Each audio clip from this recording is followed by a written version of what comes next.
오늘 누가복음 1장 5절부터 17절까지 말씀을 통해서 주의 길을 예비하는 자라는 큰 제목인데요. 거기에 오늘은 세례 요한의 출생, 오늘과 내일에는 주의 길을 예비하는 자 2시간을 같이 상고합니다. 첫 번째로 세례 요한의 출생, 또 내일에는 세례 요한의 사역, 이렇게 두 가지를 오늘과 내일 상고하도록 하겠습니다. 주의 길을 예비하는 자. 다음 주 월요일은 우리가 잘 아는 대로 주님께서 초림하셨던 그것을 기념하고 축하하고 감사하는 성탄절입니다.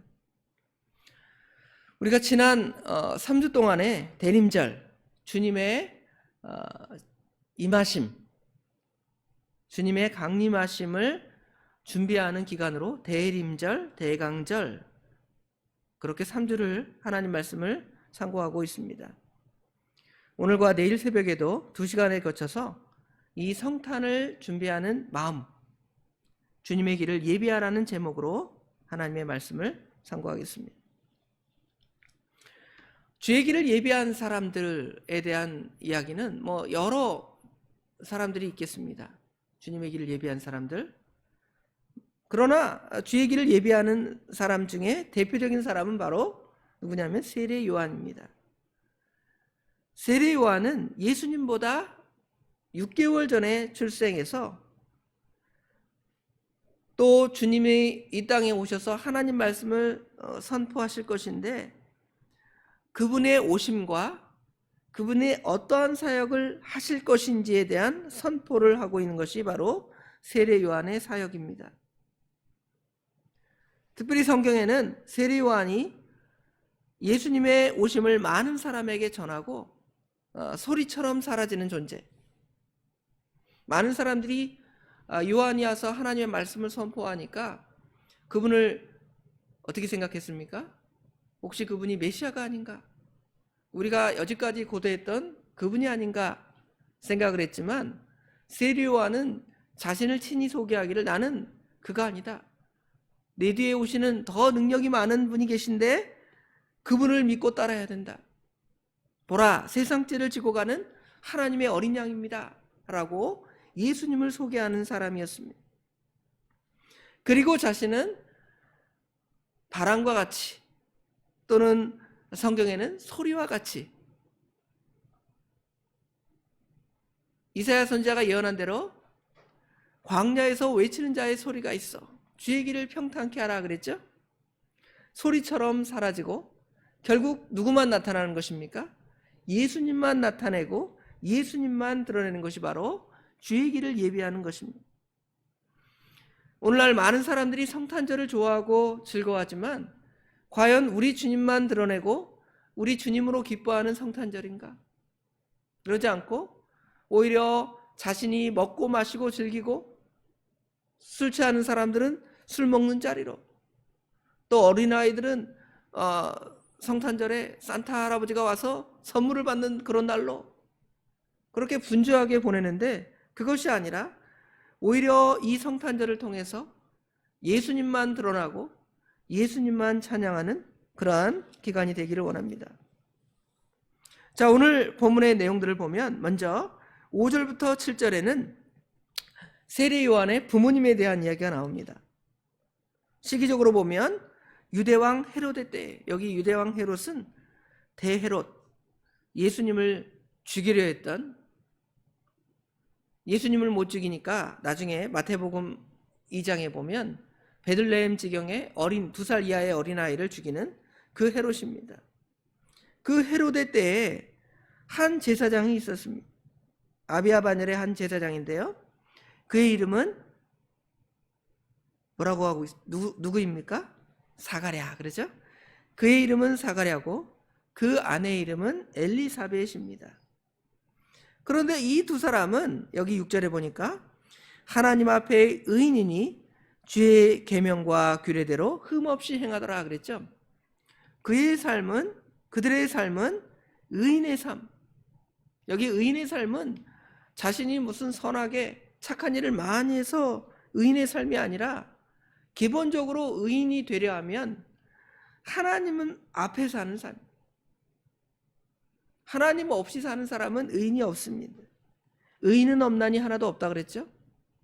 오히려 우리는 죄인이고 하나님 앞에 나는 깨끗하다 할 사람이 한 사람도 없다고 로마서에 말하지만, 여기 의인이라고 말하는 것은 결국 하나님 앞에서 자신의 그 죄악성, 더러움을 발견하고, 하나님이 없으면, 우리 예수 그리스도가 아니면 우리가 결코 의롭다함을 받을 수 없다라고 생각하며, 그 사실을 믿고 알기 때문에 결국은 예수님만을 믿고 따라갈 뿐만 아니라 예수님께서 원하시는 삶, 우리 하나님이 원하시는 삶, 그 삶을 하나님 앞에 살아가는 사람.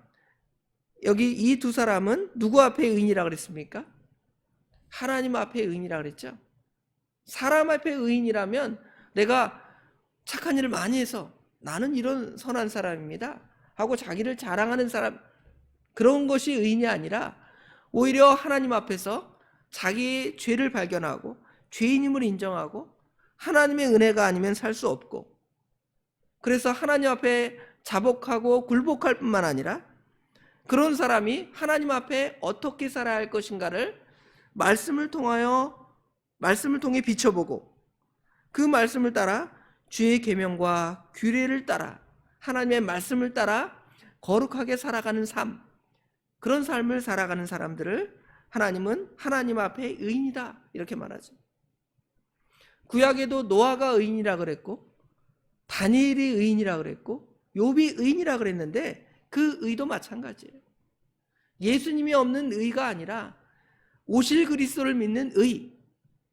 그래서 자기네 죄를 발견하고 하나님 앞에 철저하게 자기의 죄를 회개할 뿐만 아니라 이제 하나님 말씀을 따라 살아가는 사람을 의롭다 이렇게 말하는 것이죠. 이러한 거룩함을 살아가는 사람들이었는데 7절에 보니까 이 두 사람이 자녀가 없습니다. 엘리사벳이 잉태를 못함으로 그들에게 자식이 없고 심지어 그들이 나이가 많은 그런 사람이었다고 성경은 말하고 있습니다. 그러던 중 8절부터 17절에 사가랴가 자신의 반열을 따라서 자신의 차례를 따라서 하나님 앞에 성전 봉사를 하고 있습니다. 성전 봉사의 직무를 담당하고 있습니다.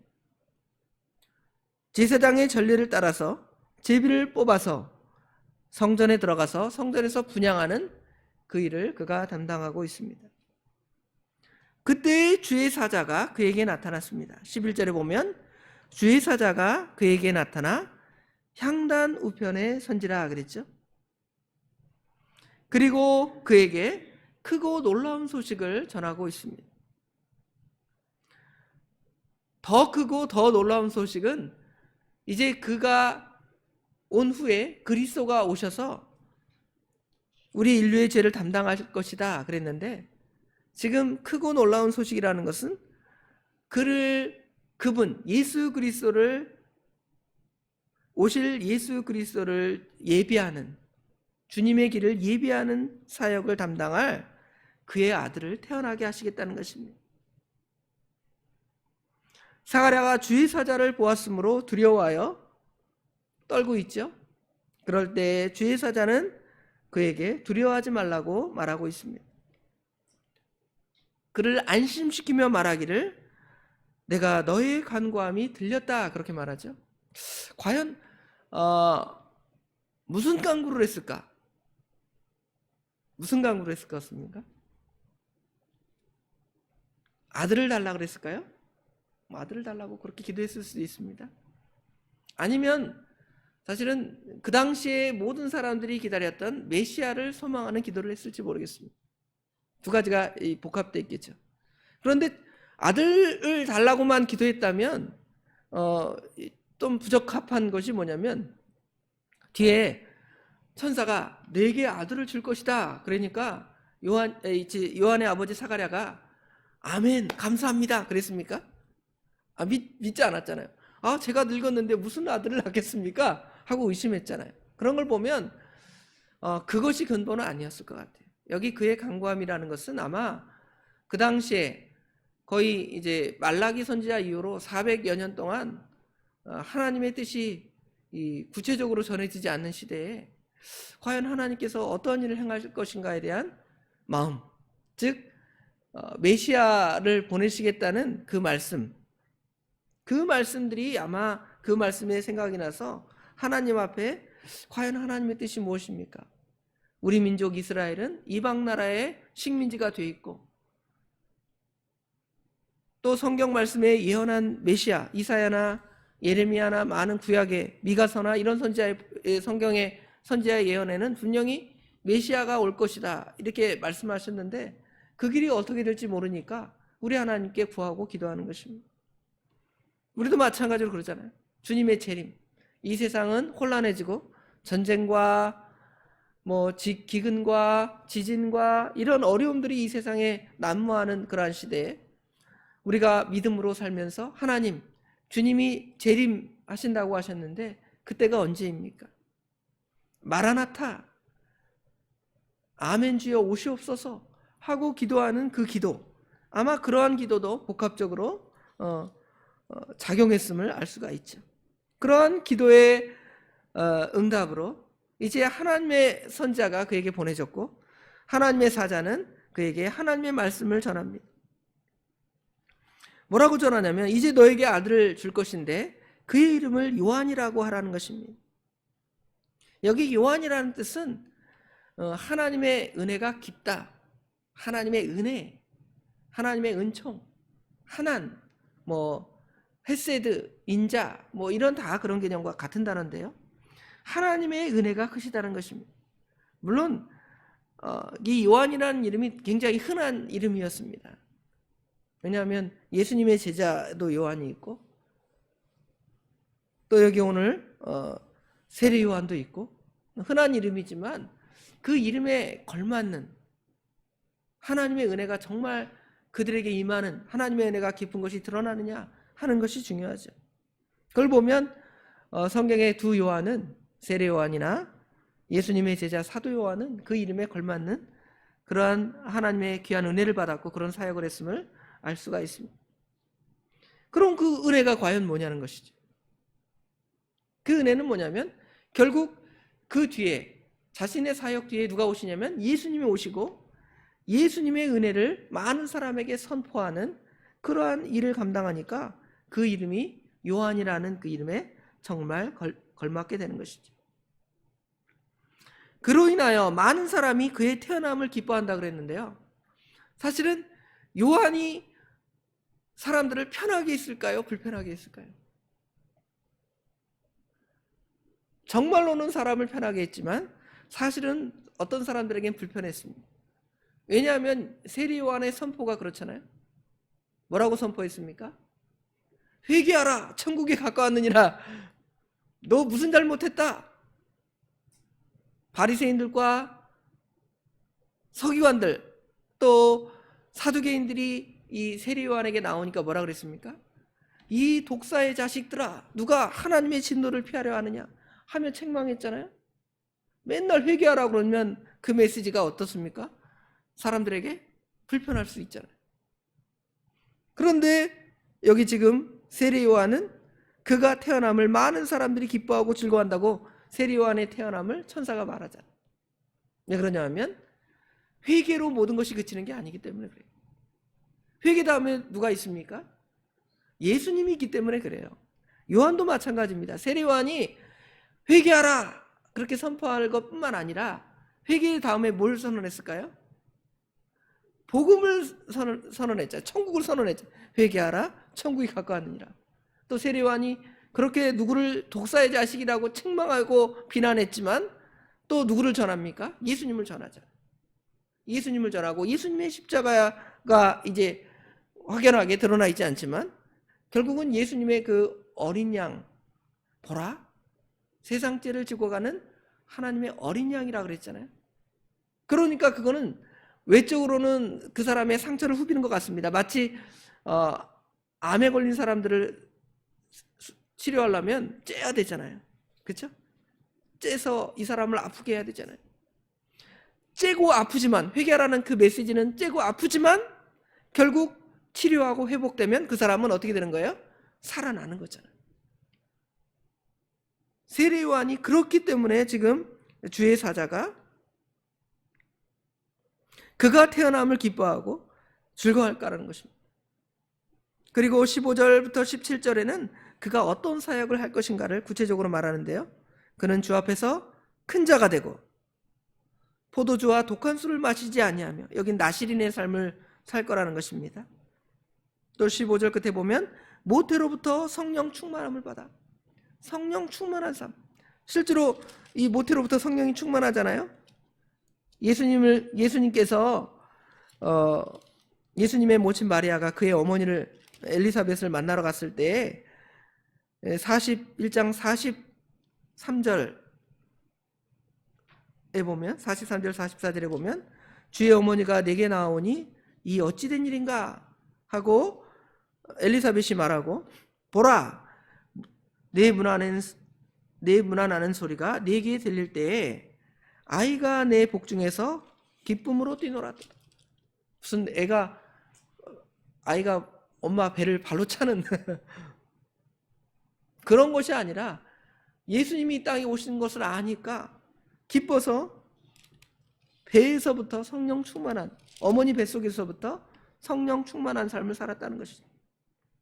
그가 또한 엘리야의 심정으로, 엘리야가 말라기 4장에 보면 엘리야를 보낸다고 예언하셨죠. 그 엘리야는 누구입니까? 진짜 엘리야를 보내십니다. 디셋 사람 엘리야, 수염 많이 달리고 털 사람이라고 그랬고요. 그 다음에 많은 사람들에게 하나님의 무서운 메시지를 전하는 엘리야. 그것이 아니라 엘리야의 심정으로 많은 사람을 하나님께로 돌아오는 역사를 행하는, 주 앞에 먼저 와서 아버지의 마음을 자식에게, 거스르는 자를 의인의 슬기에 돌아오게 하고 주를 위하여 세운 백성을 준비하리라. 이 일을 누가 한다는 것입니까? 세례 요한이 하게 될 거라는 예언의 말씀이 있는 것입니다. 오늘 이 말씀을 따라 우리가 세례 요한이 그랬던 것처럼 우리도 주님의 길을 예배하러 왔잖아요. 세례 요한처럼 경건한 삶, 성령 충만한 삶, 또 세례 요한의 부모들처럼 하나님 앞에 말씀대로 거룩하게 살아가는 삶, 그런 삶을 살아가므로 우리는 주님의 초림을 기다리는 것이 아니고 주님이 재림을 기다리지만, 주님의 재림 앞에서 주님께서 이 세상을 심판하실 때에 우리가 부끄러움을 당하지 아니하고 하나님의 은혜의 자리에 나아가는 저와 성도 여러분이 되기를 간절히 원합니다. 기도하겠습니다. 아버지 하나님, 은혜와 사랑을 진심으로 감사합니다. 오늘 또 저희들 사랑하여 주셔서 추운 일기 가운데 저희들의 잠을 깨우시고 발걸음을 주님 앞으로 인도하사 말씀을 통하여 주님의 오심을 준비하고 예비할 말씀을 권면해 주시니 감사합니다. 세례 요한을 통하여 그가 어떻게 태어나게 되었고 어떠한 삶을 살아가게 될지를 또 말씀을 통해 배우게 하시고, 실제로 그의 사역이 어떠했는지를 또한 나눌 수 있도록 허락하신 아버지 하나님 감사합니다. 우리도 세례 요한처럼 우리 하나님의 말씀을 따라 우리의 삶이 거룩하고 의롭고 구별되며 성령 충만의 삶을 살아갈 수 있도록 우리 하나님 도와주시옵소서. 오늘도 그렇게 살아가기를 원합니다. 우리 하나님 도와주시옵소서. 모든 것 우리 주님께 맡겨오며 예수님의 이름으로 간절히 기도드리옵나이다. 아멘.